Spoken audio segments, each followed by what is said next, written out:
Your data, my data, their data.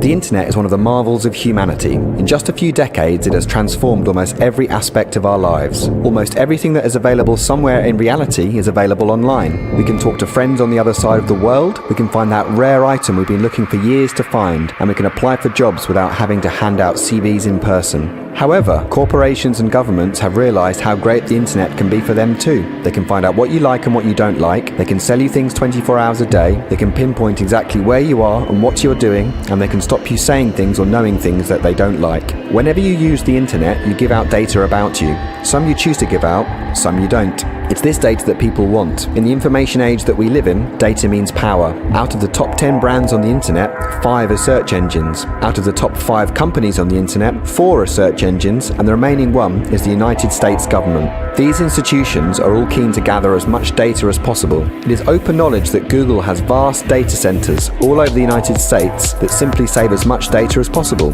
Not only from Google searches, but from whatever source they can find. That's their business, and that's how they are so good at what they do. But what if that information was used against you? It recently emerged that the US government forced Google to hand over data of one of its users who volunteered for WikiLeaks.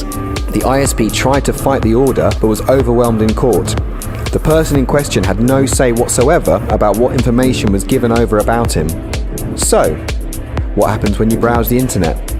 What information are you giving out? What information are you giving out without knowing it? Obviously, when you go to a website and put in, for example, your name, email address, or real address, the website will be saving that information about you. It's your choice to give out that information, but in order to register for websites or purchase things, you generally have to give out these details.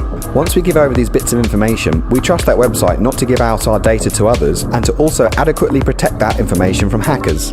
So, that's the information you know you're giving out. What about what you don't know you're giving out?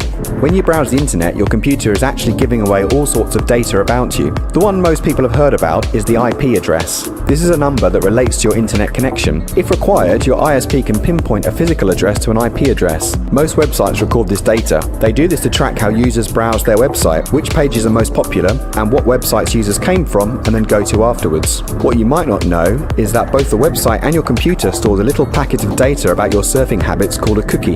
Websites keep this data, so when you go back to the website, they recognize the user and can load the user's saved data. You see this in action when you go to Facebook in an internet cafe and see the names of all the people who have logged on before you. The cookie can contain enough information about you to allow someone else access into your online accounts, which means it needs to be protected from hackers. You can protect the version on your own computer yourself, but you have no say over the one stored by the website. Even if you turn off cookies, the websites you browse may still keep a cookie containing your information and save it for the next time you return. If you want to increase your privacy, or you do not trust the website you want to visit with your data, then you can go through an anonymous proxy server. An example of this is UltraSurf, which was originally designed to enable internet users in China to bypass the country's strict internet censorship laws. A proxy server acts as a middleman between your computer and the website. All your browser requests are sent to the proxy server, forwarded onto the website, back to the proxy server, and then back to you. However, an anonymous proxy server will delete all your personal information along the way, such as IP address, cookies, and other data. As well as protecting your privacy, it also means that you are safer from spyware, malware, and hacking. Even if you protect your privacy using these methods, you still cannot guarantee other people will not get hold of your data. Governments around the world requested user data from Google more than 14,000 times over just 6 months in 2010, with 4,601 of those from the US government alone. The user has absolutely no say over whether that data is given up, and the majority of requests are accepted. There's only one way to stay truly and completely anonymous when browsing the internet on your computer. Turn it off.